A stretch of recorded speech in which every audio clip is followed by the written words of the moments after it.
இன்னைக்கு நாம 2024ல இப்போ புத்தம் புதுசா ரிலீஸ் ஆன கலர்ஸ் ஆஃப் ஈவில் ரெட் அப்படின்னு சொல்லிட்டு ஒரு வெறித்தனமான இன்வெஸ்டிகேஷன் படம் பார்க்க போறோம். இந்த படத்துடைய கதை என்ன அப்படின்னு சொல்லிட்டு பாத்தீங்கன்னா, கடற்கரை ஓரமா நியூடா அப்படியே உதட்ட மொத்தமா கட் பண்ணி எடுக்கப்பட்ட ஒரு டெட் பாடியை போலீஸ் கண்டுபிடிக்கிறாங்க.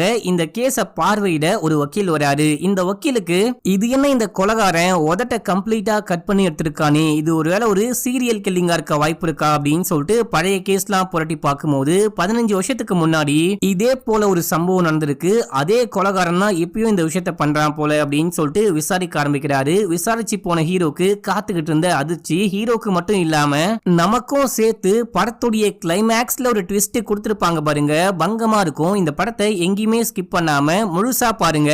சரி வாங்க இந்த படத்தை டீடைலா பார்க்கலாம். அதுக்கு முன்னாடி நம்ம சேனலை சப்ஸ்கிரைப் பண்ணிக்கோங்க, பக்கத்துல வர பெல்லையும் கிளிக் பண்ணிக்கோங்க. இன்னமும் இன்ஸ்டால ஃபாலோ பண்ணல அப்படின்னா ஓடி போயிட்டு ஃபாலோ பண்ணிட்டு வந்துருங்க. இந்த படத்துடைய ஸ்டார்டிங் சீன்லயே மோனிகா அப்படின்னு சொல்லிட்டு ஒரு பொண்ணை காமிக்கிறாங்க. இந்த பொண்ணு ஒரு பார்க்குள்ள போயிட்டு எனக்கு இங்க வேலை வேணும் அப்படின்னு சொல்லிட்டு கேட்கும்போது, உனக்கு எக்ஸ்பீரியன்ஸ் இருக்கா அப்படின்னு சொல்லிட்டு அந்த பாருடைய ஓனர் கேட்கும்போது, இல்ல இதான் ஃபர்ஸ்ட் டைம் அப்படின்னு சொல்லும் போது, எக்ஸ்பீரியன்ஸ் இல்ல அப்படின்னா கண்டிப்பா இங்க வேலை கிடைக்காது, நீ போயிட்டு எக்ஸ்பீரியன்ஸோட வா அப்படின்னும் போது, ஐயா அதெல்லாம் பரவாயில்ல எக்ஸ்பீரியன்ஸ் தானே நான் வர வைக்கிறேன் அப்படின்னு சொல்லிட்டு இந்த பாருடைய ஓனரை பெட்ரூம்க்கு கூட்டிட்டு போயிட்டு கசமுசா பண்ணி கரெக்ட் பண்ணி வேலை வாங்கிடுறா. இப்ப அப்படியே எங்க சீனை கட் பண்ணி நம்ம ஹீரோவை காமிக்கிறாங்க. நம்ம ஹீரோ வந்துட்டு பாத்தீங்கன்னா ஒரு வக்கீலா இருப்பாரு. அந்த ஊர்ல எல்லா கிரைம் ஸ்பாட்டுக்கும் எப்படி போலீஸ் போறாங்களோ அதே போல கவர்மெண்ட்டை சேர்ந்த வக்கீலும் போவாங்க போல. இப்ப நம்ம ஹீரோ கிரைம் ஸ்பாட்டுக்கு போறாரு. கடற்கரை ஓரமா ஒரு டெட் பாடி இருக்கு, அதுவும் நியூடா இருக்கு. அங்க 2 போலீஸ் இருக்காங்க. ஒரு போலீஸ் பேரு ஜோ, இன்னொரு போலீஸ் பேரு ஜான் அப்படின்னு சொல்லிட்டு வச்சுக்கலாம். அந்த கருப்பு ட்ரெஸ் போட்டிருக்காரு பாத்தீங்களா, அவரு தான் ஜோ. அவங்க கிட்ட போயிட்டு என்ன விஷயம் ஆச்சு, இந்த டெட் பாடி எப்படி கிடைச்சது அப்படின்னு சொல்லிட்டு கேட்கும்போது, ஒரு பொண்ணு கால் பண்ணி இந்த மாதிரி கடற்கரை ஓரமா டெட் பாடி இருக்கு அப்படின்னு சொன்னா, அதான் நாங்க வந்து செக் பண்ணோம் அப்படின்னும் போது, இந்த பொண்ணை யாராவது கொலை பண்ணி போட்டாங்களா, என்ன மாதிரி இந்த சம்பவம் நடந்திருக்க வாய்ப்பு இருக்கு அப்படின்னு சொல்லிட்டு கேட்கும்போது, இந்த மாதிரி சம்பவங்கள்லாம் அடிக்கடிக்கு நடக்கும். அதாவது நாங்க நிறையவே டெட் பாடியை கலெக்ட் பண்ணிருக்கோம். வெள்ளிக்கிழமை சனிக்கிழமை டைம்லலாம் இங்க வந்துட்டு பார்ட்டி நடக்கும். இது வந்துட்டு பீச் இல்லையா, உள்ள வந்துட்டு கப்பல்ல பார்ட்டி நடக்கும். அங்க இருந்து யாராவது தவறி கீழே விழுவாங்க அப்படின்னும் போது, தவறி விழும்போது என்ன ட்ரெஸ் இல்லாம நியூடாவா விழுறாங்க அப்படின்னு சொல்லிட்டு நம்ம ஹீரோ போயிட்டு டெட் பாடியை பார்க்க ஆரம்பிக்கிறாரு. அங்க ஒரு ஃபாரன்சிக் டாக்டர் இருப்பாரு. அவரு செக் பண்ணிட்டு இருக்காரு. என்னாச்சு என்ன கண்டுபிடிச்சிங்க அப்படின்னு சொல்லிட்டு கேட்கும்போது, நான் இப்பதான் வந்தேன், நான் வரத்துக்கு முன்னாடியே தண்ணில இருந்து டெட் பாடியை மேல இழுத்து போட்டாங்க அப்படின்னும் போது, அதுக்குள்ள ஏன் இழுத்து போட்ட அப்படின்னு சொல்லிட்டு ஹீரோ போலீஸ் கிட்ட கேட்கும்போது, அந்த டெட் பாடி மறுபடியும் தண்ணிக்குள்ள அடிச்சுட்டு போயிடக்கூடாது அப்படின்னு இழுத்து போட்டேன் அப்படின்னு சொல்றாரு. சரி ஓகே, டெட் பாடியை திருப்பி போடுங்க, ஃபேஸ பார்த்தாதான் யாருன்னு அடையாளம் கண்டுபிடிக்க முடியும் அப்படின்னும் போது, அந்த ஃபாரன்சிக் டாக்டர் அந்த டெட் பாடியை அப்படியே திருப்பி போடுறாரு. இந்த சீனை காட்ட முடியுமா அப்படின்னு கூட தெரியல, பயங்கர கொடூரமா, அதுவும் நியூடா இருக்கும். இந்த பொண்ணுடைய உதட்ட மட்டும் அப்படியே கம்ப்ளீட்டா கட் பண்ணி எடுத்து வச்சிருக்காங்க. இந்த ஃபாரன்சிக் டாக்டர் பொண்ணை பார்த்தோன்னே இந்த பொண்ணு யாருன்னு எனக்கு தெரியும் அப்படின்னு சொல்றாரு. இப்ப அப்படியே எங்க சீனை கட் பண்ணி ஒரு ஜட்ஜை காமிக்கிறாங்க. அவங்க கேஸ் எல்லாம் முடிச்சுட்டு போலீஸ் வர சொன்னாங்க அப்படின்னு சொல்லிட்டு காருக்குள்ள ஏறி உட்காந்துட்டு அழகா லிப்ஸ்டிக் எல்லாம் போட்டுட்டு நம்ம பார்க்க அழகா இருக்குமா அப்படின்னு சொல்லிட்டு கண்ணாடியில பார்த்துட்டு இங்க இருந்து கிளம்பி மார்ச்சுரிக்கு போறாங்க. என்ன விஷயம் அப்படின்னு சொல்லிட்டு கேட்கும்போது, ஒரு டெட் பாடியை கண்டுபிடிச்சிருக்கோம், இது யாராவது உங்களுக்கு தெரிஞ்சவங்களான்னு பாருங்க அப்படின்னு சொல்லிட்டு நம்ம ஹீரோ கொஞ்சம் இன்ட்ரோ ஆயிக்கிறாரு. இவங்களுக்கு ஒரு மாதிரி பதட்டமா இருக்கு, யாரா இருக்கும் அப்படின்னு சொல்லிட்டு பயமா இருக்கு. இவங்க போனதுக்கு அப்புறமா மூஞ்ச காமிக்கும் போது இவங்க தன்னுடைய பொண்ணுடைய டெட் பாடியை பார்த்து அப்படியே அதிர்ச்சியில உறைஞ்சு போய் நிக்கிறாங்க. இது உங்க பொண்ணா அப்படின்னு சொல்லிட்டு கேட்கும் போது அமைதியா இருக்காங்க, கண்ணெல்லாம் கலங்குது, ஆனா கத்தி அழுக கூட முடியல.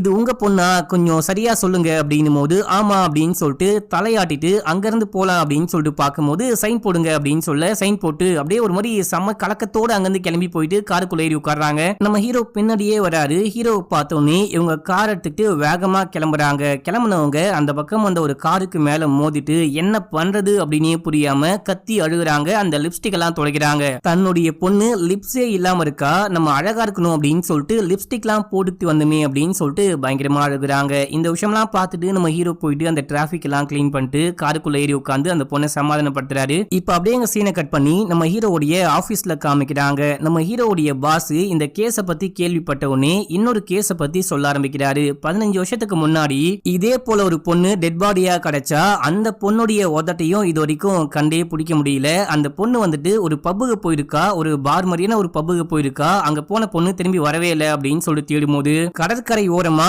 டெட் பாடியா கிடைச்சிருக்கா. இந்த பொண்ணை யாரோ ரேப் பண்ணி கொலை பண்ணிருக்காங்க, அதுவும் கொடூரமா கொலை பண்ணிருக்காங்க. இந்த கேஸை விசாரிக்கும் போது இந்த பொண்ணுடைய கட்டிக்க போற காதல் காதலனை கொலை பண்ணிட்டான் அப்படின்னு சொல்லிட்டு டிஎன்ஏ சாம்பிள்லாம் கண்டுபிடிச்சு அந்த பையனை அரெஸ்ட் பண்ணும் அப்படின்னும் போது இப்போ அந்த பையன் எங்க இருக்கான், ஜெயில இருக்கானா அப்படின்னு சொல்லிட்டு கேட்டா ஜெயில இல்ல, கொஞ்ச நாளைக்கு முன்னாடி தான் ரிலீஸ் ஆகி வெளியே வந்தான் அப்படின்னு சொல்லும் போது ஒருவேளை அவன் தான் இந்த கொலை பண்ணிருக்க வாய்ப்பு இருக்கு அப்படின்னு சொல்லிட்டு நம்ம ஹீரோ போலீஸ் எல்லாம் கூப்பிட்டு இங்க இருந்து கிளம்பி நேரா அந்த பையனுடைய வீட்டுக்கு போறாரு. அந்த பையன் தப்பிச்சு ஓட ட்ரை பண்ணல, அமைதியா உட்கார்ந்துட்டு இருக்கான். நம்ம ஹீரோ போயிட்டு உட்கார்ந்துட்டு மோனிகாவுடைய போட்டோவை காமிச்சு இந்த பொண்ணை பத்தி உனக்கு தெரியுமா அப்படின்னும் போது மறுபடியும் ஆரம்பிச்சிட்டீங்களா, 15 வருஷத்துக்கு முன்னாடி நான் கட்டிக்க போற பொண்ணையே நான் தான் கொலை பண்ணிட்டேன் அப்படின்னு சொல்லிட்டு என்ன 15 வருஷம் ஜெயிலுக்குள்ள போட்டு என் வாழ்க்கையவே ஏற்கனவே நாசம் பண்ணிட்டீங்க, மறுபடியும் ஸ்டார்ட் பண்ணாதீங்க அப்படின்னும் போது இங்க பாரு, நான் கேட்ட கேள்விக்கு மட்டும் ஒழுங்கா ஆன்சர் பண்ணு, நீ தான் கொலை பண்ணியா அப்படின்னு சொல்லிட்டு கேட்கும் போது நான் ஒண்ணுமே பண்ணல அப்படின்னு சொல்லிட்டு இவர் போயிட்டு ஒரு ரிங்க கொண்டு வந்து காமிக்கிறாரு. நான் கட்டிக்க போற பொண்ணுக்கு நான் வாங்கி வச்ச ரிங்கு இன்னமும் அந்த பொண்ணுடைய ஞாபகமா நான் கூடவே வச்சிருக்கேன், என்னால எப்படி அந்த பொண்ணை கொலை பண்ண முடியும்,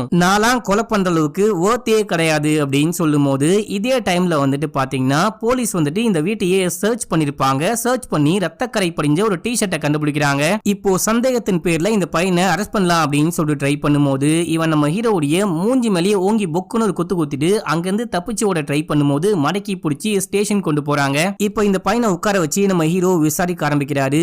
எதுக்காக கொலை பண்ண அப்படின்னு சொல்லிட்டு கேட்கும்போது இங்க பாருங்க, நான் கொலை பண்ணல, நீங்க வேணா போயிட்டு அந்த பார்ல விசாரிச்சு பாருங்க, அங்க சர்ச் பண்ணி பாருங்க, அங்க என்னமோ இல்லீகலா நடக்குது, சத்தியமா அப்பயும் சரி இப்பயும் சரி நான் கொலை பண்ணல, 15 வருஷம் ஜெயில எவ்வளவு கஷ்டப்பட்டேன் அப்படின்னு சொல்லிட்டு எனக்கு மட்டும்தான் தெரியும், அந்த கஷ்டத்தெல்லாம் தாண்டி மறுபடியும் இந்த விஷயத்த நான் பண்ணுவேனா, முக்கியமா அந்த பொண்ணை கொலை பண்ண வேண்டிய கட்டாயம் என்ன அப்படின்னு சொல்லிட்டு கேட்கும்போது இப்ப நம்ம ஹீரோ ஒழுங்கா உண்மையை சொல்லு, அந்த ட்ரெஸ் வந்துட்டு எப்படி உன் வீட்டுக்கு வந்துச்சு, ரத்தக்கரை படிஞ்ச டி-ஷர்ட் எப்படி உன் வீட்டுக்கு வந்துச்சு அப்படின்னு சொல்லிட்டு கேட்கும்போது இப்ப இந்த பையன் ஆன்சரே பண்ணாம தண்ணி வேணும்னு கேக்குறான். நம்ம ஹீரோ தண்ணி கொடுக்க மாட்டாரு, ஒழுங்கா ஆன்சர் பண்ணு அப்படின்னு சொல்லிட்டு இவரு விசாரணை ஆரம்பிக்கும் போது எனக்கு தண்ணி வேணும், தண்ணி கொடுத்தா மட்டும் தான் பேசுவேன் அப்படின்னும் போது நம்ம ஹீரோ ஏஞ்சிட்டு அங்க ஒரு ஆபீசர் இருப்பாரு, இவனை கொஞ்சம் பாத்துக்கோயா அப்படின்னு சொல்லிட்டு தண்ணி கொண்டு வரலாம் அப்படின்னு சொல்லிட்டு போகும்போது அந்த ஆபீசர் போன் பேசிக்கிட்டு இருப்பாரு. அந்த கேப்ல இந்த பையன் வேகமா ஓடி போயிட்டு மேல இருந்து கீழே குதிச்சு தற்கொலை பண்ணிக்கிறான். அவ்வளவுதான், போலீஸுக்கும் சரி நம்ம ஹீரோக்கும் சரி செம்ம ஷாக்கு. இப்ப அப்படியே அங்க சீன் கட் ஆகுது. பாஸ் நம்ம ஹீரோவை செமையா திட்டுறாரு. திட்டிட்டு அவன் செத்தா சாகுறான், அவன் தான் இந்த பொண்ணை கொலை பண்ண அப்படின்னு சொல்லிட்டு கேஸ முடிச்சு விடு அப்படின்னும் போது அவன் தான் கொலை பண்ணா அப்படின்றதுக்கு நம்ம கிட்ட எந்த விதமான சாலிட் எவிடன்ஸும் கிடையாது. அப்படி இருக்கும் போது நம்ம எதுக்கு இந்த கேஸ க்ளோஸ் பண்ணோம் அப்படின்னு சொல்லிட்டு கேட்டா, நீ இந்த கேஸ க்ளோஸ் பண்ணி தான் ஆகணும், இறந்து போனது ஜட்ஜோடைய பொண்ணு, நம்ம வந்துட்டு எப்படியோ இந்த கேஸ சீக்கிரமா முடிச்சிட்டோம் அப்படின்னு சொல்லிட்டு நல்ல பேர் வாங்குறத பார்க்கணும். அந்த பையனுடைய வீட்ல இருந்து நம்ம வந்துட்டு அந்த பொண்ணுக்கு சொந்தமான ட்ரெஸ்ஸையும் ரத்தத்தையும் கண்டுபிடிச்சிருக்கோம், அவன் தான் மோனிகாவை 99% கொலை பண்ணிருக்க வாய்ப்பு இருக்கு அப்படின்னும் போது அது எனக்கு தெரியல, முக்கியமா அந்த ட்ரெஸ்லயும் சரி அந்த ரத்த கரையிலயும் சரி இந்த பையனுடைய டிஎன்ஏவை நம்மளால கண்டே பிடிக்க முடியல, அவன்கிட்ட நான் பேசின வரைக்கும் அவனை பார்த்த வரைக்கும் கண்டிப்பா அவன் கொலை பண்ணிருக்க வாய்ப்பு இல்லையோ தான் தோணுது அப்படின்னும் போது சைக்கோக்கெல்லாம் நான் தான் கொலை பண்ணேன் அப்படின்லாம் ஒத்துக்க மாட்டாங்க, முதல்ல இந்த கேஸை க்ளோஸ் பண்ணு அவ்வளவுதான் அப்படின்னு சொல்லிட்டு கிளம்பிடுறாரு. இப்ப அப்படியே அங்க சீனை கட் பண்ணி மோனிகாவுடைய இறுதி சடங்குகளை காமிக்கிறாங்க. அம்மா அப்போ அங்க பயங்கர சோகமா நிக்கும் போது அங்க எல்லாரும் சொந்தக்காரங்க தெரிஞ்சவங்க ஃப்ரெண்ட்ஸ் அப்படின்னு சொல்லிட்டு வந்து ஆறுதல் தெரிவிச்சுட்டு போறாங்க. முக்கியமா அங்க அந்த ஃபாரன்சிக் டாக்டரும் டாக்டருடைய பையனும் வந்திருப்பாங்க, அவங்களுமே வந்து ஆறுதலா பேசிட்டு போறாங்க. அங்க நம்ம ஹீரோ நின்னுட்டு இந்த எல்லா விஷயத்தையுமே பார்த்துட்டு இருக்காரு அப்படின்ற மாதிரி காமிக்கிறாங்க. இப்ப அப்படியே அங்க சீன் கட் ஆகுது. நம்ம ஹீரோ போயிட்டு ஒரு சைக்காலஜிக்கல் ப்ரொஃபஸரை மீட் பண்ணி எதுக்காக அந்த கொலைகாரன் லிப்ஸை கட் பண்ணி எடுத்துட்டு போயிருக்கான் அப்படின்னு சொல்லிட்டு கேட்கும்போது பெண்களுக்கு வந்துட்டு லிப்ஸ், பிரஸ்ட், முடி அப்படின்னு சொல்லிட்டு இந்த மாதிரி விஷயங்கள்லாம் ஆண்களை அட்ராக்ட் பண்ணக்கூடிய விஷயம், ஆண்கள் வந்துட்டு இந்த மாதிரி விஷயங்கள் தான் பார்த்து அட்ராக்ட் ஆகுவாங்க. கொலைகாரன் கொலை பண்ணி முடிச்சதுக்கு அப்புறமா இந்த கொலைக்கு ஞாபகார்த்தமா நான் ஏதாவது கொண்டு போறேன் அப்படின்னு சொல்லிட்டு கொண்டு போவான். இந்த கொலைகாரன் வந்துட்டு லிப்ஸை கொண்டு போயிருக்கான் போல அப்படின்னும் போது இவன் இந்த லிப்ஸை கொண்டு போயிட்டு எங்க வச்சிருப்பான், என்ன பண்ணுவான், அது மட்டும் இல்லாம இந்த கொலைகாரன் எப்படியாப்பட்ட ஒரு ஆளா இருப்பான் அப்படின்னு சொல்லிட்டு கேட்கும் போது இவன் லிப்ஸை கொண்டு போயிட்டு என்ன பண்றான் எது பண்றான் அப்படின்லாம் சத்தியமா எனக்கே தெரியல, ஆனா பத்திரமா எங்கேயாச்சும் சேஃபா வச்சிருப்பான் அப்படின்னு மட்டும் தெரியும். அந்த கொலைகாரன் 30 இருந்து 60 வயசு ஒரு ஆணா இருக்க வாய்ப்பு இருக்கு. கொலைகாரனா ரோட்ல கொலை பண்ணிட்டு அப்படியே கேங்ஸ்டரா சுத்திக்கிட்டு இருக்கணும் அப்படின்ற அவசியம் கிடையாது, உன்ன மாதிரி ஒரு போலீஸா இல்ல வக்கீலா கூட இருக்க வாய்ப்பு இருக்கு அப்படின்னு சொல்லும் போது ஏன் என்னன்னே சொல்லுங்களேன் அப்படின்னு சொல்றாரு. இப்ப அப்படியே இந்த ப்ரொஃபசர் கிட்ட எல்லா விஷயத்தையும் கேட்டு அந்த கொலைகாரன் எப்படி இருக்க வாய்ப்பு இருக்கு அப்படின்ற விஷயத்தை தெரிஞ்சுக்கிட்டு இங்க இருந்து கிளம்பி 15 வருஷத்துக்கு முன்னாடி ஒரு பொண்ணு கொலை செய்யப்பட்டு இறந்து போனா இல்லையா, அந்த பொண்ணுடைய வீட்டுக்கு போயிட்டு அந்த பொண்ணுடைய அப்பா கிட்ட விசாரிக்கும் போது என் பொண்ணு இப்படி அப்படி அப்படின்னு சொல்லிட்டு பயங்கர பெருமையா பேசிக்கிட்டு இருக்காரு. என் பொண்ணை எதுக்காக அந்த பாய் ஃப்ரெண்டு கொலை பண்ண அப்படின்னு சொல்லிட்டு இது வரைக்கும் எனக்கு தெரியல, ஏதோ நடந்து முடிஞ்சு போச்சு அப்படின்னு சொல்லும் போது நம்ம ஹீரோ போட்டோஸ் எல்லாம் பாக்குறாரு. இந்த பொண்ணு ஷெப்பர்ட் கிளப்ஸ் அப்படின்னு சொல்லிட்டு ஒரு பார்ல வேலை பார்த்திருக்கா. மோனிகா போயிட்டு ஒரு பார்ல வேலை கேட்டாங்க பாத்தீங்களா, அதே பார்ல தான் இந்த பொண்ணு வேலை பார்த்திருக்கா. உங்க பொண்ணு இந்த பார்ல வேலை பார்த்தாலா, எவ்வளவு வருஷம் வேலை பார்த்தா அப்படின்னு சொல்லிட்டு கேட்கும்போது எனக்கு அதெல்லாம் பெருசா தெரியாது, என் பொண்ணு என் கூட பெரிய கான்டாக்ட்ல எல்லாம் ஒன்னும் கிடையாது அப்படின்றாரு. இப்போ போட்டோஸ் எல்லாம் பார்த்துட்டே இருக்கும்போது ஒரு வயசான மனுஷன் கூட அந்த பொண்ணு போட்டோ எடுத்திருக்கா. இந்த போட்டோவை நான் என் போன்ல போட்டோ எடுத்துக்கலாமா அப்படின்னு சொல்லிட்டு கேட்கும்போது இவரும் சரின்னு சொல்றாரு. இப்ப அப்படியே சீன் கட்டாவது மோனிகாவுடைய அம்மா அப்பா இவங்க ரெண்டு பேரையுமே காமிக்கிறாங்க. ரெண்டு பேருமே பயங்கரமா உடைஞ்சு போயிருக்காங்க. முக்கியமா அம்மாவால மகளுடைய இழப்பை தாங்கவே முடியல, இவங்க தற்கொலை பண்ணிக்கலாம் அப்படின்னு சொல்லிட்டு பீச்சுக்குள்ள போகும்போது அந்த புருஷங்காரன் தான் காப்பாத்தி மேல கூட்டிட்டு வராரு. இதே டைம்ல நம்ம ஹீரோ வீட்டுக்கு வந்து கதவை தட்டுறாரு. என்ன வேணும் அப்படின்னு சொல்லிட்டு கேட்கும்போது உங்க பொண்ணுடைய மரணத்தை பத்தி ஒரு சின்ன டவுட் இருக்கு, லேட்டா வந்து கேட்கறதுக்கு என்ன மன்னிச்சுக்கோங்க, ஷெப்பர்ட் கிளப்ஸ் பார்ல உங்க பொண்ணு ஒர்க் பண்ணாலா அப்படின்னு சொல்லிட்டு கேட்கும்போது எனக்கு தெரியல அப்படின்னு சொல்றாரு. இதே டைம்ல மோனிகாவுடைய அம்மா அங்க வராங்க. ஆமா என் பொண்ணு ஒர்க் பண்ணா, அதனால இப்போ என்ன அப்படின்னு சொல்லிட்டு கேட்கும்போது ஜஸ்ட் தெளிவுபடுத்திக்கலான்னு வந்தேன் அப்படின்னு சொல்ல, என்னுடைய பொண்ணு என்னுடைய அம்மாவுடைய ஒரு ரிங்க போட்டிருந்தா, அந்த ரிங்க வந்துட்டு ஒரு ரூபிக்கல் பதிச்ச ஒரு ரிங்கா இருக்கும், பார்க்க கொஞ்சம் வித்தியாசமா இருக்கும். என் பொண்ணை கண்டுபிடிக்கும் போது அவ அந்த ரிங்க போட்டிருந்தாளா அப்படின்னு சொல்லிட்டு கேட்கும்போது நான் சரியா நோட் பண்ணல, எவிடன்ஸ் ரூமுக்கு போயிட்டு செக் பண்ணி சொல்றேன் அப்படின்னு சொல்லிட்டு நம்ம ஹீரோ இங்க கிளம்புறாரு. இங்க இருந்து கிளம்பி போகும்போது தன்னுடைய பொண்ணுக்கு கால் பண்ணி பேசிக்கிட்டே போறாரு. அப்பாவால உடனே கிளம்பி வர முடியாதுமா, இப்போ கொஞ்சம் வேலையா இருக்கேன், அப்புறமேட்டுக்கா கால் பண்றேன் அப்படின்னு சொல்லிட்டு நம்ம ஹீரோ அந்த பாருக்கு விசாரிக்கலாம் அப்படின்னு சொல்லிட்டு போறாரு. அங்க அந்த பாருடைய ஓனர் இல்ல. இந்த பாரை பத்தி விசாரிக்கும் போது இது எங்க வக்கீலுடைய நம்பரு, அவருக்கு வேணா கால் பண்ணி பேசிக்கோங்க அப்படின்னு சொல்லிட்டு கான்டாக்ட் நம்பர் கொடுக்குறாங்க. இங்க நம்ம ஹீரோவால எதுவுமே கண்டுபிடிக்க முடியல. இப்ப அப்படியே சீனை கட் பண்ணி மறுபடியும் மோனிகாவுடைய அப்பா அம்மாவை காமிக்கிறாங்க. பொண்டாட்டிக்காரி தூங்கிட்டு இருக்கா அப்படின்னு சொல்லிட்டு இந்த அப்பா போயிட்டு யார்ட்டையோ போன்ல பேசிட்டு இருக்காரு. யோ நீ தான் இந்த வேலையை பாத்தியா அப்படின்னு சொல்லிட்டு கேட்கும்போது அந்த பக்கம் இருந்த நபரு என்ன சொன்னாரு அப்படின்லாம் தெரியல. புருஷங்காரன் ஒரு மாதிரி சஸ்பீஷியஸா பேசிக்கிட்டு இருக்கான். தன்னுடைய பொண்ணுடைய மரணத்துக்கும் புருஷனுக்கும் ஏதாவது கனெக்ஷன் இருக்குமா அப்படின்ற மாதிரி யோசிக்கிறாங்க. அடுத்தது புருஷனையே சந்தேகப்பட்டு ஃபாலோ பண்ண ஆரம்பிக்கிறாங்க. இந்த புருஷன் கிளம்பி ஒரு கேங்ஸ்டரை போயிட்டு மீட் பண்றாரு. இந்த சொட்டைய உங்களுக்கு ஞாபகம் இருக்கா, நம்ம ஹீரோ 15 வருஷத்துக்கு முன்னாடி இறந்து போனாலியா, அந்த பொண்ணுடைய வீட்டுக்கு போயிட்டு ஒரு போட்டோ எடுத்தாரு பாத்தீங்களா, அந்த போட்டோல அந்த பொண்ணு கூட இருந்த அதே ஆள் தான் இங்கேயும் இருக்காரு. இப்போ இந்த அப்பா போயிட்டு அந்த கேங்ஸ்டர் கூட பேசிக்கிட்டே இருக்கும்போது இந்த விஷயத்தை இவங்க ஒளிஞ்சு நின்று பாக்குறாங்க. என்ன விஷயம் பேசுறாங்கன்னு நோட் பண்ணலாம் அப்படின்னு சொல்லிட்டு பார்க்கும்போது நாய் குலைக்குது அப்படின்னு சொல்லிட்டு பயந்துட்டு ஓடி வந்துட்டாங்க. இப்போ வீட்டுக்கு வந்து கவர்மெண்ட்ல ஏதோ ஒரு ஆபீசருக்கு கால் பண்ணி நான் ஒரு அட்ரஸ் சொல்றேன், இந்த அட்ரஸ்ல யாரு வாழ்றான்னு சொல்லுங்க, இது வந்துட்டு கேஸ் விஷயமா எனக்கு தேவை அப்படின்னும் போது அவங்களும் செக் பண்ணிட்டு சொல்றாங்க. இந்த கேங்ஸ்டரை பத்தி உங்களுக்கு தெரிய வந்தோடனே பயங்கரமா ஷாக் ஆகுறாங்க. தன்னுடைய புருஷனுக்கும் அந்த கேங்ஸ்டருக்கும் என்ன கனெக்ஷன், ஒருவேளை ரெண்டு பேரும் சேர்ந்து தான் கொலை பண்ணாங்களோ அப்படின்னு சொல்லிட்டு இந்த புருஷங்காரன் எப்பயுமே தான் கூடவே ஒரு பென்டிரைவ் வச்சிருப்பாரு. இந்த பென்டிரைவ்ல அப்படி என்ன விஷயம் தான் இருக்கு அப்படின்னு சொல்லிட்டு போட்டு ஓபன் பண்ண ட்ரை பண்ணா பாஸ்வேர்ட் கேக்குது. இவங்க சிம்பிளா மோனிகான்னு ட்ரை பண்றாங்க, ஓபன் ஆகுது. இந்த பென்டிரைவ் ஓபன் பண்ணி பார்த்தா இவங்களுக்கு ஒரு பயங்கரமான அதிர்ச்சி காத்துக்கிட்டு இருக்கு. என்ன விஷயம்னா புருஷங்காரனும் அந்த சொட்ட மண்டையனும் சேர்ந்துட்டு எக்கச்சக்கமான இல்லீகல் வேலை பண்ணிருக்காங்க. அந்த கேங்ஸ்டர் பண்ண எல்லா இல்லீகலான வேலைக்குமே இந்த ஆளு சப்போர்ட்டா இருந்திருக்காரு, ஹெல்ப் பண்ணிருக்காரு அப்படின்னு சொல்லிட்டு கண்டுபிடிச்சு பயங்கரமா ஷாக் ஆகுறாங்க. இப்ப அப்படியே சீனை கட் பண்ணி ஹீரோவை காமிக்கிறாங்க. நம்ம ஹீரோ போயிட்டு ஃபாரன்சிக் டாக்டரை மீட் பண்றாரு. அந்த பையன் தான் வந்து கதை ஓபன் பண்றான். யார் நீங்க அப்படின்னு சொல்லிட்டு கேட்கும்போது உங்க அப்பாவை மீட் பண்ணோம் அப்படின்னு சொன்னா சரி ஓகே உள்ளுக்குள்ள வாங்க அப்படின்னு சொல்ல நம்ம ஹீரோவும் போயிட்டு அப்பாவை மீட் பண்றாரு. எப்படி இருக்கீங்க ஏதா இருக்கீங்க அப்படின்னு சொல்லிட்டு கேட்டு அப்படியே கேஸை பத்தி பேச ஆரம்பிக்கிறாரு. அங்க வந்துட்டு பாத்தீங்கன்னா ஒரு ஃபேமிலி போட்டோ ஒன்னு இருக்கு. இந்த ஃபாரன்சிக் டாக்டர் மனைவி அதுக்கப்புறம் அந்த பையன் அப்படின்னு சொல்லிட்டு 3 பேருடைய போட்டோ இருக்கு. அது உங்க மனைவியா ரொம்ப அழகா இருக்காங்க அப்படின்னும் போது ஆனா ஒரு வருஷத்துக்கு முன்னாடியே இறந்து போயிட்டாங்க அப்படின்னு சொல்றாரு. சரி ஓகே கேஸை பத்தி பேசலாம். 15 வருஷத்துக்கு முன்னாடி ஒரு பொண்ணு கொலை செய்யப்பட்டு இறந்து போனாலியா, அந்த பொண்ணுடைய பாடியும் நீங்க தான் போஸ்ட்மார்ட்டம் பண்ணீங்களா அப்படின்னு சொல்லிட்டு கேட்கும்போது ஆமா அப்படின்னு சொல்றாரு. அந்த பொண்ணு கொலை செய்யப்பட்ட விதமும் மோனிகா கொலை செய்யப்பட்ட விதமும் ஒரே மாதிரி இருக்கா அப்படின்னு சொல்லிட்டு கேட்கும்போது ஆல்மோஸ்ட் சேம் தான். தலையில அடிப்பட்ட காயம், ரெண்டு பேருமே தலையில அடிபட்டு தான் இறந்து போனாங்க. அடுத்து 2 பெண்களுடைய லிப்ஸையுமே வெட்டி எடுத்திருந்தா அந்த கொலைகாரன். மூணாவது பின்னாடியும் முன்னாடியும் ஏதோ ஒரு ஸ்ட்ராங்கான கம்பு மாதிரியான இல்ல பாட்டில் மாதிரியான ஏதோ ஒரு விஷயத்த உள்ளுக்குள்ள விட்டு எடுத்திருக்காங்க.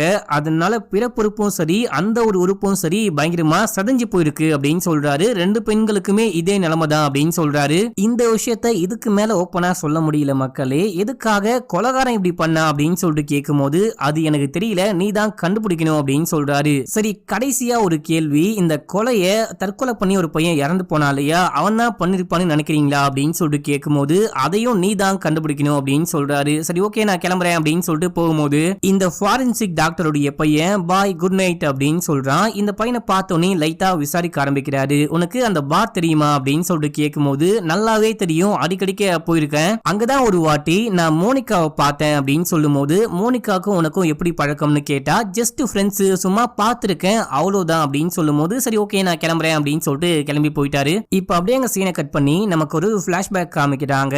இந்த டாக்டருடைய பையன் ஒரு பொண்ணை கூப்பிட்டு அந்த பாருக்கு போகும்போது அங்க மோனிகா ஒர்க் பண்ணிட்டு இருக்காங்க. இந்த பொண்ணு கிட்ட பேசி ட்ரக்ஸ் வேணும் அப்படின்னு சொல்லிட்டு கேட்கும்போது எவ்வளவு கொடுக்குறா. இந்த விஷயத்த அங்க வந்த கேங்ஸ்டர் பார்த்துட்டாரு. பார்த்துட்டு எனக்கு சரக்கு வேணும் அப்படின்னு சொல்லிட்டு கொஞ்சம் அப்படியே ஃப்ளர்ட் பண்ற மாதிரி பேசும்போது நான் வேணா உன்னை பெட்டு கூட்டிட்டு போயிட்டு சந்தோஷப்படுத்தவா அப்படின்னு சொல்லிட்டு இந்த பொண்ணு எக்ஸ்ட்ரீமா பேச ஆரம்பிக்கிறா. இதே டைம்ல அந்த பாருடைய ஓனர் அங்க வந்து பாசே நீங்க இங்க அப்படின்னு சொல்லிட்டு பேசி அப்படியே தனியா கூட்டிட்டு போக அடுத்த சீன்ல இந்த சொட்ட மண்டை யாரு, அவனால நமக்கு ஏதாவது பிரச்சனையா அப்படின்னு சொல்லிட்டு கேட்கும்போது எந்த பிரச்சனையும் இல்ல அப்படின்னு தான் நினைக்கிறேன், நீ ஒன்னும் கவலைப்படாத நான் பாத்துக்கிறேன் அப்படின்னு சொல்லிட்டு பாருடைய ஓனர் சொல்றாரு. இப்ப அப்படியே எங்க சீனை கட் பண்ணி ரியல் டைம்ல நம்ம ஹீரோவை காமிக்கிறாங்க. இந்த 15 வருஷத்துல ஏதாவது பெண்கள் இந்த ஊர்ல காணாம போயிட்டு இன்னமும் கண்டுபிடிக்கப்படாம இருக்காங்களா, இவங்களுக்கும் இந்த கொலைக்கும் ஏதாவது சம்பந்தம் இருக்குமா அப்படின்னு சொல்லிட்டு நம்ம ஹீரோ சர்ச் பண்ண ஆரம்பிக்கிறாரு. அதாவது இது ஒரு சீரியல் கில்லிங்கா இருக்கு அப்படின்னு சொல்லிட்டு வச்சுக்கோங்களேன். அது 15 வருஷத்துக்கு முன்னாடியும் இப்பயும் நடக்க வாய்ப்பு கிடையாது. கண்டிப்பா நடுவுலயும் நிறைய வாட்டி கொலை செய்யப்பட்டிருக்க, அந்த பெண்கள் இறந்து போயிருக்க வாய்ப்பு இருக்கு அப்படின்னு சொல்லிட்டு சர்ச் பண்றாரு. ஆனா இவருக்கு எந்த விஷயமும் சரியா கிடைக்க மாட்டேங்குது. அடுத்தது மோனிகாவுடைய அம்மா வந்து ஹீரோவை மீட் பண்றாங்க. இப்ப நம்ம ஹீரோவே இந்த கேஸ அன்அபிஷியலா விசாரிச்சுக்கிட்டு இருக்காரு. அதுக்கு என்ன காரணம் அப்படின்னு சொல்லிட்டு போக போக படத்துடைய கடைசியில உங்களுக்கு புரியும். மோனிகாவுடைய அம்மா நம்ம ஹீரோ கிட்ட உனக்கு அந்த ரிங்கு கிடைச்சதா அப்படின்னு சொல்லிட்டு கேட்கும்போது இல்ல நான் தேடி பார்த்தேன், கிரைம் ஸ்பாட்லயுமே எங்களுக்கு அந்த ரிங்கு கிடைக்கல அப்படின்னு தான் போட்டிருக்கு அப்படின்னும் போது அப்படின்னா அந்த ரிங்கு எங்க போயிருக்கும் அப்படின்னு சொல்லிட்டு கேட்டா மேபி தொலைஞ்சு போயிருக்கும், இல்லனா கொலகாரனை கூட எடுத்து வச்சிருக்க வாய்ப்பு இருக்கு அப்படின்னு சொல்லும் போது சரி ஓகே எனக்கு வந்துட்டு என் புருஷன் மேல கொஞ்சம் டவுட் இருக்கு, மோனிகாவை பத்தி ஒரு கேங்ஸ்டர் கூட என் புருஷன் பேசினா அது மட்டும் இல்லாம அந்த கேங்ஸ்டரை போயிட்டு மீட்டும் பண்ணா அவனுக்கும் இவருக்கும் ஏதோ ஒரு கனெக்ஷன் இருக்கு, ரெண்டு பேரும் சேர்ந்து கொலை பண்ணாங்களா இல்ல அந்த ஒரு பையன் தற்கொலை பண்ணிட்டான் இல்லையா அவன் தான் கொலை பண்ணானா அப்படின்னு சொல்லிட்டு இது எதுவுமே எனக்கு புரிய மாட்டேங்குது, நீ தான் கண்டுபிடிக்கணும் ஹெல்ப் பண்ணும் அப்படின்னும் போது நான் கண்டிப்பா ட்ரை பண்றேன் அப்படின்னு சொல்லிட்டு எனக்கு மோனிகாவுடைய ரூமை ஒரு வாட்டி பார்க்கணும் அப்படின்னு சொல்ல இப்ப என் புருஷன் வீட்டுல இருக்கான், எப்போ இல்லையோ அப்ப சொல்ற வந்து பாருங்க அப்படின்னு சொல்லிட்டு கிளம்புறாங்க. இப்ப அப்படியே எங்க சீனை கட் பண்ணா நம்ம ஹீரோ போயிட்டு அந்த போலீஸை மீட் பண்றாரு. சில பொண்ணுங்களுடைய போட்டோவை கொண்டு போயிருக்காரு. இந்த பொண்ணுங்களாம் எப்போ காணாம போனாங்க, எப்படி காணாம போனாங்க, அதுக்கப்புறம் தேடி கண்டுபிடிக்கப்பட்டாங்களா அப்படின்னு சொல்லிட்டு எல்லா டீடைலும் எனக்கு தெரியணும் அப்படின்னும் போது உங்ககிட்ட வாரண்ட் இருக்கா அப்படின்னு சொல்லிட்டு கேட்டா எதுவுமே இல்ல, பாஸ் கிட்ட போயிட்டு கேட்டா அசிங்கமா திட்டுறாரு அப்படின்னும் போது அப்படின்னா ஹெல்ப் பண்ண முடியாது அப்படின்னு சொல்லிட்டு ஜோ சொல்லும் போது இங்க பாருங்க 15 வருஷத்துக்கு முன்னாடி ஒரு பொண்ணு கொடூரமா இறந்து போயிருக்கா, இப்போ அதே போல ஒரு ஜட்ஜோடைய பொண்ணு இறந்து போயிருக்கா, இதுக்கப்புறம் கூட இந்த கொலை தொடர வாய்ப்பு இருக்கு, தயவு செஞ்சு ஹெல்ப் பண்ணுங்க, உங்களுக்கு மனசாட்சி கிடையாதா அப்படின்னு சொல்லிட்டு அந்த கேங்ஸ்டருடைய போட்டோவை காமிக்கிறாரு. இந்த பொண்ணுக்கும் இந்த கேங்ஸ்டருக்கும் ஏதாவது கனெக்ஷன் இருக்கா உங்களுக்கு தெரியுமா அப்படின்னு சொல்லிட்டு கேட்கும்போது இத பத்தி எங்களுக்கு எதுவுமே தெரியல, ஏன்னா இந்த சம்பவம் நடந்து 15 வருஷங்கள் ஆகுது, நான் வேணா சர்ச் பண்ணி பாக்குறேன். இன்னொரு விஷயம் என்ன அப்படின்னா கொஞ்ச நாளைக்கு முன்னாடி இந்த கேங்ஸ்டர் மேல ஒரு பொண்ணு கம்ப்ளைண்ட் கொடுக்க வந்தா என்னை இந்த ஆளு ரேப் பண்ணிட்டாரு, கொலை பண்ண பாக்குறாரு, அது மட்டும் இல்லாம ஒரு கொலையை நான் கண்ணால பார்த்தேன், இந்த கேங்ஸ்டர் மேல நடவடிக்கை எடுக்கணும் அப்படின்னு சொல்லி வந்தா அதுக்கப்புறம் பார்த்தா அந்த பொண்ணே கேஸ வாபஸ் வாங்கிட்டு போயிட்டா அப்படின்னு சொல்லிட்டு ஜான் சொல்றாரு. ஜோ அமைதியா உட்காந்து சாப்பிட்டுக்கிட்டு இருக்காரு. அந்த பொண்ணு யாருன்னு கண்டுபிடிக்க முடியுமான்னு கேட்டா நான் சர்ச் பண்ணி பாக்குறேன் தேடி பாக்குறேன் அப்படின்னு சொல்லிட்டு இதையும் ஜான் தான் சொல்றாரு. இப்ப அப்படியே எங்க சீனை கட் பண்ணி மோனிகாவுடைய அம்மாவை காமிக்கிறாங்க. இவங்க கிளம்பி அந்த ஃபாரன்சிக் டாக்டர் மீட் பண்ண போறாங்க. இவருக்கும் இவங்களுக்கும் ஏதோ ஒரு கனெக்ஷன் இருக்கு போல, இவங்க போயிட்டு கசமுசா பண்ணிட்டு இருக்காங்க. அதுக்கப்புறம் இவங்க பொண்ணை பத்தி சொல்லி ஃபீல் பண்ணிட்டு இருக்காங்க அப்படின்ற மாதிரியும் காமிக்கிறாங்க. இப்ப அப்படியே எங்க சீன் கட் ஆகுது. ஒரு சின்ன பிளாஷ்பேக், நம்ம மோனிகாவை அந்த பாருடைய ஓனர் இருக்கான் பாத்தீங்களா, இவன் அந்த கேங்ஸ்டரை பார்க்க கூட்டிட்டு போறான். கேங்ஸ்டர் வந்து இந்த பொண்ணுக்கு உம்மாலாம் கொடுத்து உள்ளுக்குள்ள கூட்டிட்டு போயிட்டு உட்கார வச்சு ஒரு மீட்டிங் மாதிரி பேச ஆரம்பிக்கிறாங்க. இந்த ட்ரக்கை யூஸ் பண்ணி பாரு அப்படின்னு சொல்லும் போது இந்த பொண்ணு யூஸ் பண்ணி பாக்குறா. இப்ப அப்படியே இந்த பொண்ணை பார்த்து நீ ரொம்ப அழகா இருக்க, உன்னுடைய லிப்ஸ் ரொம்ப ரொம்ப அழகா இருக்கு அப்படின்னு சொல்லிட்டு அங்க ஒரு ஆள் உட்கார்ந்துட்டு இருப்பான். அவங்கிட்ட இந்த பொண்ணு தான் நான் கூடிய சீக்கிரமே கல்யாணம் பண்ணிக்க போறேன் அப்படின்னும் போது அவன் கொஞ்சம் கலாய்க்க ஆரம்பிக்கிறான். அவனை போட்டு அப்படியே டேபிளுக்கு மேல இடிச்சு அவனை அடிச்சு உட்கார வச்சிருக்கான். இதுக்கா போயிட்டு அடிச்சு கொலை பண்ண பாக்குறேன் அப்படின்னு சொல்லிட்டு பார்த்தா நம்ம மோனிகா அந்த டாக்டருடைய பையனுக்கு ஒரு ட்ரக்கை சேல் பண்ணிருப்பாங்க. அந்த விஷயத்தை இந்த கேங்ஸ்டர் பார்த்திருப்பான். இந்த ஏரியா முழுக்க என்னுடைய ட்ரக் மட்டும் தான் சேல் பண்ணும் அப்படின்னு சொல்லிட்டு இந்த கேங்ஸ்டர் ஒரு உத்தரவு போட்டு வச்சிருக்கான். மக்களே இதை மீறி இந்த பயவுல இப்போ அடிபட்டு உட்கார்ந்துட்டு இருக்கான் பாத்தீங்களா, இவன் யார்ட்டையும் வந்து ட்ரக்ஸை வாங்கி இந்த பொண்ணு கிட்ட கொடுத்து இந்த பொண்ணு கிட்ட மட்டும் இல்லாம இன்னும் நிறைய பொண்ணுங்க கிட்ட கொடுத்து சேல் பண்ண சொல்லிருப்பான் போல.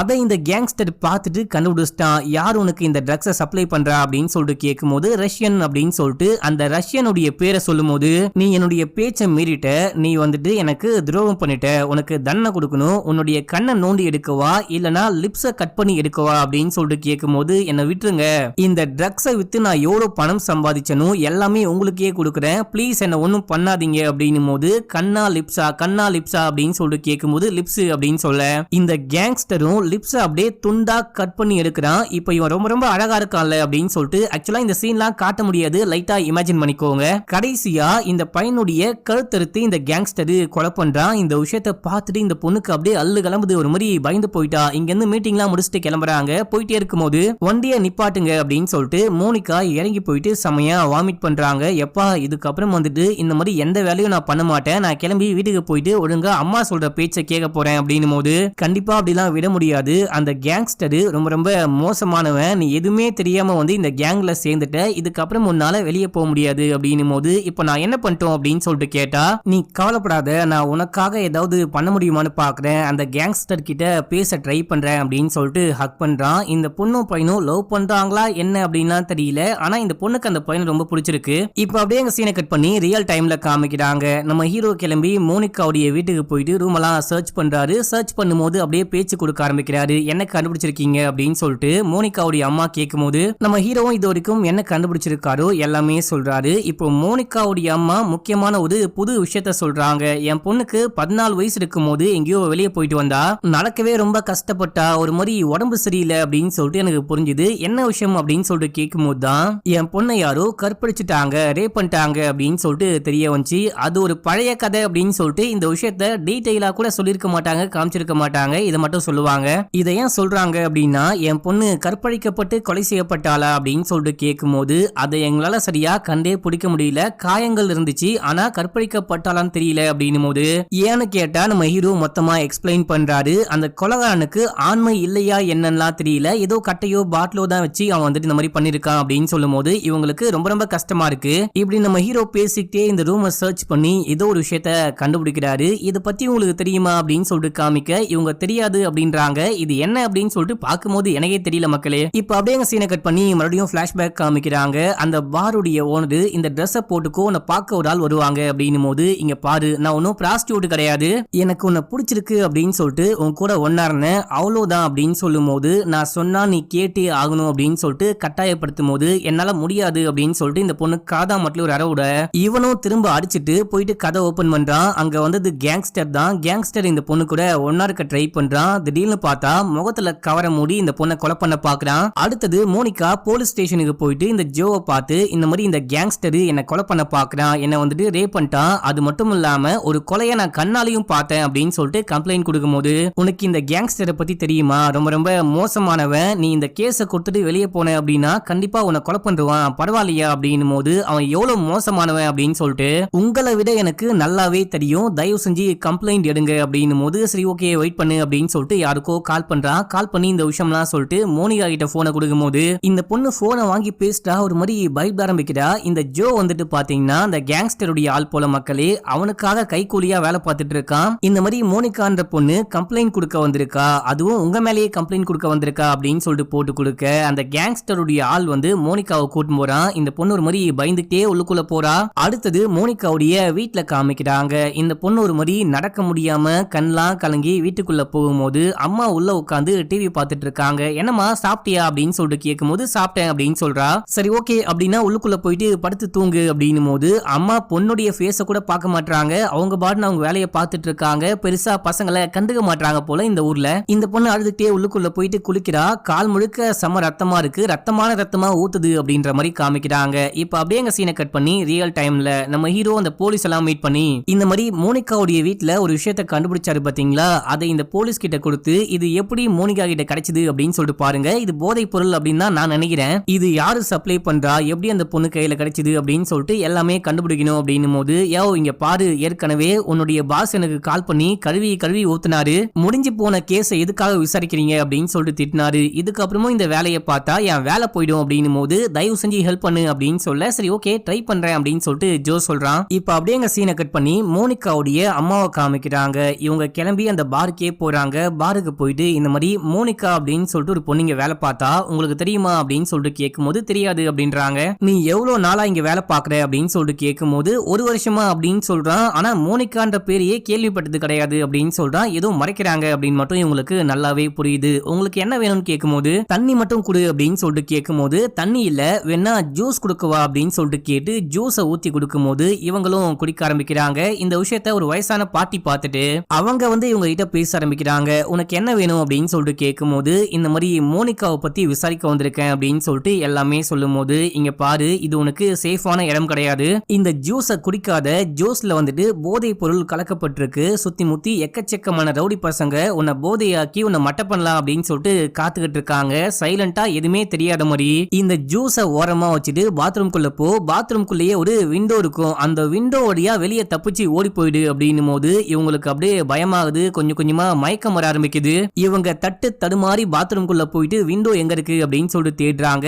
இதே டைம்ல அந்த ரவுடி பசங்க எல்லாம் கதை உடைச்சிட்டு உள்ளுக்குள்ள வராங்க. இவங்க எப்படியோ அந்த விண்டோ வழியா வெளியே போயிட்டாங்க. இவங்க வெளியே போனாலும் விடாம அந்த ரவுடி பைய ஓடி இவங்களை பிடிக்க பார்க்கும்போது இவங்க பயந்துட்டு ஓடி போயிட்டு காருக்குள்ள ஏறி காரை ஸ்டார்ட் பண்றாங்க. அந்த ரவுடி காருக்கு முன்னாடி வரான். அவனை அப்படியே அடிச்சு தூக்கிட்டு தாறுமாறா காரை ஓட்ட ஆரம்பிக்கிறாங்க. இவங்க சரியான போதையில இருக்காங்க. காரை ஹேண்டிலே பண்ண முடியல. பயங்கரமா காரை ஓட்டிட்டு போயிட்டு போலீஸ்லாம் டீமா இருப்பாங்க. அங்க மோதி காரை நிப்பாட்டுறாங்க. இந்த விஷயம் நம்ம ஹீரோக்கும் தெரிய ஸ்டேஷனுக்கு போயிட்டு அவங்களுக்கு என்னாச்சு எல்லாமே ஓகேவா அப்படின்னு சொல்லிட்டு கேட்கும்போது அவங்க பாருக்கு போயிருக்காங்க. யாரோ போதை பொருளை கலந்து கொடுத்துட்டு இருக்காங்க. யாரோ இவங்களையே கொலை பண்ண ட்ரை பண்ணும்போது பயந்து ஓடி வந்திருக்காங்க. அப்பதான் இந்த ஆக்சிடென்ட் ஆயிருக்கு. அவங்களுக்கு ஒன்றும் பெரிய பிரச்சனை கிடையாது அப்படின்னு சொல்லும் போது சரி ஓகே நான் சொன்ன விஷயத்த கண்டுபிடிச்சிங்களா அப்படின்னு சொல்லிட்டு கேட்கும்போது அந்த போதை பொருளை பத்தி விசாரிக்கும் போது இவனுடைய டீடைல் தான் எங்களுக்கு கிடைச்சது அப்படின்னு சொல்லிட்டு அந்த பாருடைய ஓனருடைய போட்டோவை காமிக்கும் போது இவன் தான் மக்களே அந்த மாதிரி ட்ரக்ஸ் எல்லாம் யூஸ் பண்றான் சப்ளை பண்றானா. இவனுடைய பார்ல தான் மோனிகா ஒர்க் பண்ணா. இவன் தான் முன்னாடி அந்த பாரை டெண்டர் எடுத்திருந்தான். எப்ப மோனிகா இறந்து போனாலோ அதுக்கப்புறம் இந்த பையன் காணாம போயிட்டான் அப்படின்னு போது சரி எனக்கு இந்த பையனுடைய டீடைல் எல்லாம் வேணும் அப்படின்னு சொல்லிட்டு கேட்டு வாங்கிட்டு இவனுடைய வீட்டுக்கு போயிட்டு பார்த்தா இந்த பையனுடைய தங்கச்சி தான் இருக்காங்க. அண்ணா வீட்டுல இல்ல அப்படின்னு சொல்லும் போது சரி ஓகே இந்த போட்டோவை பாருங்க இவர் தான் உங்க அண்ணாவா கன்ஃபார்ம் பண்ணுங்க அப்படின்னும் போது ஆமா அப்படின்னு சொல்றாங்க. நம்ம ஹீரோ அங்கிருந்து வந்துடுறாரு. ஆனா இவங்களை வாட்ச் பண்ண ஆரம்பிக்கிறாரு. கண்டிப்பா அந்த பாருடைய ஓனரை இந்த தங்கச்சிக்காரி பார்க்க போவா அப்படின்னு சொல்லிட்டு வெயிட் பண்றாங்க. இவங்க எதிர்பார்த்த மாதிரியே மறுநாளே இந்த பொண்ணு அந்த அண்ணாவை மீட் பண்ணும் அப்படின்னு சொல்லிட்டு கிளம்பி ஏதோ ஒரு மர்மமான பிளேஸுக்கு போறா. இவங்களும் ஃபாலோ பண்ணி போறாங்க. நம்ம ஹீரோ அந்த 2 போலீஸையும் கூப்பிட்டு தான் போறாரு. இவங்க போயிட்டு ஒரு ஓரமா மறைஞ்சுகிட்டு இருக்காங்க. நெக்ஸ்ட் நம்ம என்ன பண்ணலாம் அப்படின்னு சொல்லிட்டு கேட்கும்போது கண்டிப்பா பேக்கப்ப கூப்பிட முடியாது. கூப்பிட்டா உன்னுடைய பாஸுக்கு இந்த விஷயம் தெரிய வரும். உன் பாஸ் என்ன கொலை பண்றாரு அப்படின்னு சொல்லிட்டு ஜோ சொல்லும் போது அப்படின்னா நான் மட்டும் போறேன் என்ன அவனால ஒண்ணுமே பண்ண முடியாது நான் ஒரு வக்கீலு அப்படின்னும் போது இவனுங்க பயங்கரமா சிரிக்கிறானுங்க. வக்கீலு அப்படின்லாம் பாத்துக்கிட்டு இருக்க மாட்டான் உன்னை போட்டுவான் அப்படின்னும் போது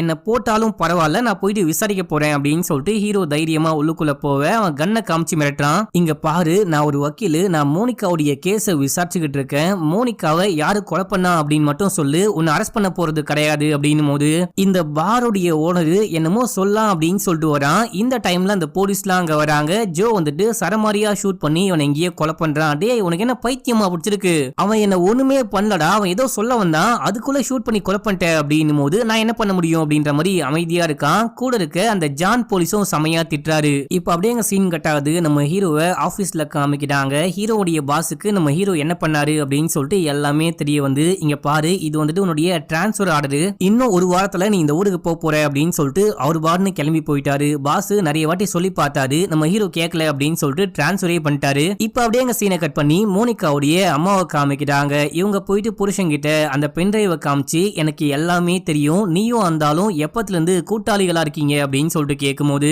நானும் அவனும் கூட்டாளிகள்லாம் ஒன்னும் கிடையாது. மோனிகா இறந்து போறதுக்கு ஒரு மாசத்துக்கு முன்னாடி அந்த கேங்ஸ்டர் என்ன கூப்பிட்டு பேச ஆரம்பிச்சான். என்ன விஷயம் சொன்னா அப்படின்னா உன்னுடைய பொண்ணு இந்த மாதிரி பார்ல வேலை பார்த்துட்டு இருக்கா. பார்ல வேலை பார்க்கறேன் அப்படின்ற பேர்ல ட்ரக்ஸை விற்கிறது பிராஸ்டியூஷன் பண்றது அப்படின்னு சொல்லிட்டு எக்கச்சக்கமான இல்லீகல் வேலை பார்த்துட்டு இருக்கா அப்படின்னு சொல்லிட்டு அதுக்கான போட்டோஸ்லாம் காமிச்சிருக்கான். போட்டோஸ் வீடியோஸ் அப்படின்னா இந்த பொண்ணு ட்ரக்ஸ் விற்கிறது அதுக்கப்புறம் யார் கூடயாச்சும் ஒன்னா இருந்தா அப்படின்னா அதை ரெக்கார்ட் பண்ணி காமிக்கிறது அப்படின்னு சொல்லிட்டு காமிச்சிருக்கான். இதையெல்லாம் பார்த்து ஒரு செமையா ஷாக் ஆயிருக்காரு. நான் உனக்கு இப்போ என்ன பண்ணும் அப்படின்னு சொல்லிட்டு கேட்கும்போது உன்னுடைய பொண்ணை நான் ஒன்னும் பண்ணக்கூடாது அப்படின்னா என்னுடைய டீலுக்குலாம் நீ ஹெல்ப் பண்ணும். இந்த கேங்ஸ்டருக்கு எக்கச்சக்கமான இல்லீகலான பிசினஸ் இருக்கான் அது எல்லாத்தையுமே லீகலா மாத்தி கொடுக்கணும் அப்படின்னும் போது இவரும் வேற வழி இல்லாம அது எல்லாத்துக்குமே ஹெல்ப் பண்ணிருக்காரு. ஹெல்ப் பண்ணது மட்டும் இல்லாம இந்த கேங்ஸ்டர் என்ன மாதிரியான இல்லீகல் வேலையெல்லாம் பாக்குறான் அப்படின்னு சொல்லிட்டு இவன் மூலமாவே தெரிஞ்சுக்கிட்டு அது எல்லாத்தையுமே இந்த பென்டிரைவ்ல போட்டு வச்சிருக்காராம். கடைசியா நான் மோனிகா மோனிகாவை பார்த்து இவன் ரொம்ப ரொம்ப மோசமானவன், இவங்கிட்டலாம் வச்சுக்காத,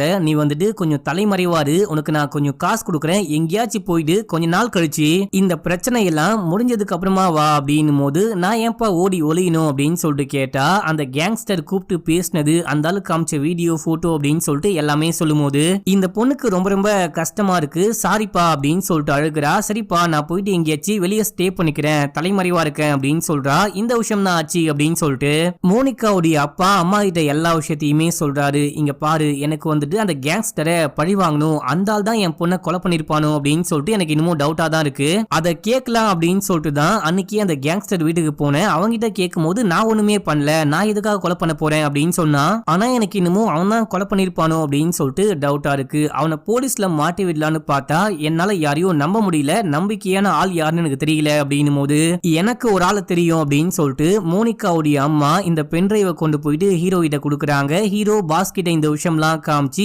அரெஸ்ட் வாரண்ட் வாங்கிட்டு நேரா வீட்டுக்குள்ள போயிட்டு அவனை அரெஸ்ட் பண்றாரு. அரெஸ்ட் பண்ணிட்டு வீடு முழுக்க ஏதாவது கிடைக்குமா அப்படின்னு சொல்லிட்டு தேடி பாக்குறாங்க. தேடி பார்க்கும்போது டெட் பாடி சம்பந்தப்பட்ட விஷயமும் இங்க வந்துட்டு ஒரு ஆளை கொலை பண்ணாங்க அப்படின்ற விஷயமும் எந்த டிஎன்ஏவும் இவங்களுக்கு கிடைக்கவே இல்ல.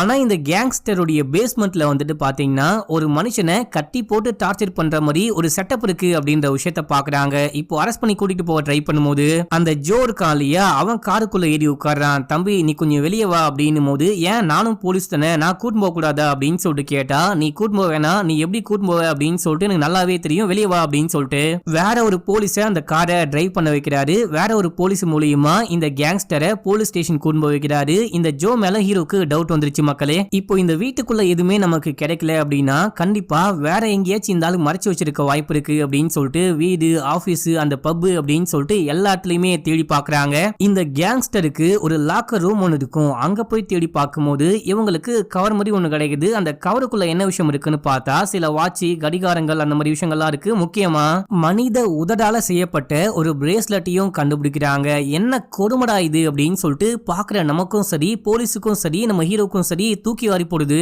இப்போ இந்த ஆதாரமே போதும் அப்படின்னு சொல்லிட்டு அவரை கஸ்டடியில எடுத்து விசாரிக்க ஆரம்பிக்கிறாங்க. பக்கத்திலேயே அவருடைய லாயரும் உட்கார்ந்துட்டு இருக்காங்க. ஒழுங்கா உண்மையை சொல்லு, நீ வசமா மாட்டிக்கிட்ட அப்படின்னும் போது இவர் ஒண்ணுமே பேசாம இருக்காரு. அதுக்கப்புறம் ஏதோ வக்கீல் சொன்னதுக்கு அப்புறமா சிரிக்கிறாரு. நான் எதையும் பண்ணல, நான் எதுக்காக கொலை பண்ண போறேன் அப்படின்னு சொல்லிட்டு சிரிச்சு கிண்டல் பண்ண ஆரம்பிக்கிறாரு. இந்த கேங்ஸ்டருக்கு அந்த போலீஸ்காரன் சப்போர்ட் பண்றான் அப்படின்னு சொல்லிட்டு ஹீரோக்கு நல்லாவே தெரியும். அவன் மேலயும் வாரண்ட் வாங்கி அவன் வீட்டுக்கு சர்ச் பண்ணலாம் அப்படின்னு சொல்லிட்டு போகும்போது கதவை திறந்தவனே அவன் ஷூட் பண்ண பாக்குறான். இவன் ஷூட் பண்றதுக்கு முன்னாடியே மத்த போலீஸ்லாம் இவனை ஷூட் பண்ணி கொலை பண்ணிடுறாங்க. இவன் வீட்டுல சர்ச் பண்ணி பார்க்கும்போது இவங்களுக்கு எதுவுமே கிடைச்சிருக்காது. இப்ப அப்படியே எங்க சீன் கட் ஆகுது. நம்ம ஹீரோ போயிட்டு மோனிகாவுடைய அம்மாவை மீட் பண்ணி இது வரைக்கும் இவர் என்ன கண்டுபிடிச்சாரோ எல்லாமே சொல்றாரு. மனித உதடால செய்யப்பட்ட ஒரு பிரேஸ்லெட்டை கண்டுபிடிச்சோம். அதை செக் பண்ணி பார்க்கும்போது உங்க பொண்ணுடைய டிஎன்ஏ அது கூட எதுவுமே மேட்ச் ஆகல, ஆனா மனுஷ உதடு அப்படின்னு மட்டும் கண்டுபிடிச்சிருக்கோம். மேபி ரிசல்ட் வர கொஞ்சம் லேட் கூட ஆகலாம். ஆனா உங்க பொண்ணுடைய லிப்ஸ் அவன் எங்க ஒலிக்க வச்சிருக்கான், என்ன பண்ணா அப்படின்னு சொல்லிட்டு விசாரிக்கும் போது எதுவுமே சொல்ல மாட்டான் அப்படின்னும் போது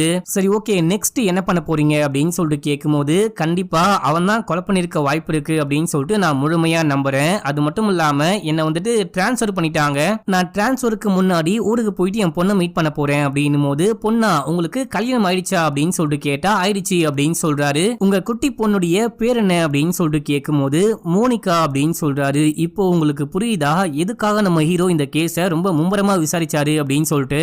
மோனிகான்ற பேரை கேட்டவனே அந்த பொண்ணை பத்திரமா பாத்துக்கோங்க, டைட்டா ஹக் பண்ணிக்கோங்க அப்படின்னு சொல்றாங்க. இப்ப நம்ம ஹீரோ கிளம்பிடுறாரு. இந்த அம்மாவும் கிளம்பி அந்த ஃபாரன்சிக் டாக்டரை பார்க்கலாம் அப்படின்னு சொல்லிட்டு போயிருக்காங்க. போயிட்டு பேசிட்டே இருக்கும் போது டாக்டருடைய பையன் கீழே வரான். நீ இன்னும் கிளம்பலையா அப்படின்னு சொல்லிட்டு கேட்கும் போது நான் கிளம்புறேன், ஆனா பசிக்குது அப்படின்னு சொல்ல சரி ஓகேவா சாப்பிடலாம் அப்படின்னு சொல்லிட்டு நம்ம மோனிகாவுடைய அம்மா கூப்பிடுறாங்க. 3 பேரும் உட்கார்ந்து சாப்பிடுறாங்க. என் பொண்ணை உனக்கு தெரியுமா அப்படின்னு சொல்லிட்டு கேட்கும் போது நல்லாவே தெரியும், எனக்கு அவளை ரொம்ப பிடிக்கும், ஆனா என்னதான் அவளுக்கு பிடிக்காது, என்ன தவிர மத்த எல்லாரு கூடயும் ரொம்ப ரொம்ப சந்தோஷமா இருந்தா அப்படின்னு சொல்லிட்டு ஒரு மாதிரி பொடி வச்சு பேசும்போது டே இப்ப ஏன் தேவையில்லாத விஷயங்கள்லாம் பேசிட்டு இருக்க, இங்க இருந்து கிளம்பு, நீ இன்னும் கிளம்புறியா அப்படின்னு சொல்லிட்டு கேட்கும் போது அப்பா நீங்க எல்லாமே சொல்லணும், இவங்களுக்கு எல்லாமே தெரியணும் அப்படின்னும் போது டே முதல்ல இங்க இருந்து கிளம்புடா, வாய முடுறா அப்படின்னு சொல்ல சரி ஓகே கீயை கொடுங்க நான் கிளம்புறேன் அப்படின்னு சொல்லிட்டு சாவியை வாங்கிட்டு அவன் கிளம்பி போயிட்டான். அவன் என்ன ரொம்ப ரொம்ப வெறுக்கிறான், அதான் இந்த மாதிரிலாம் பேசிட்டான் அப்படின்னு சொல்லிட்டு இந்த டாக்டர் சொல்லும் போது அப்படிலாம் ஒன்னும் கிடையாது, அவன் அவனுடைய அம்மாவை மிஸ் பண்றான் போல அப்படின்னு சொல்லிட்டு 2 பேரும் ரொமான்ஸ் பண்ணிட்டு இருக்காங்க.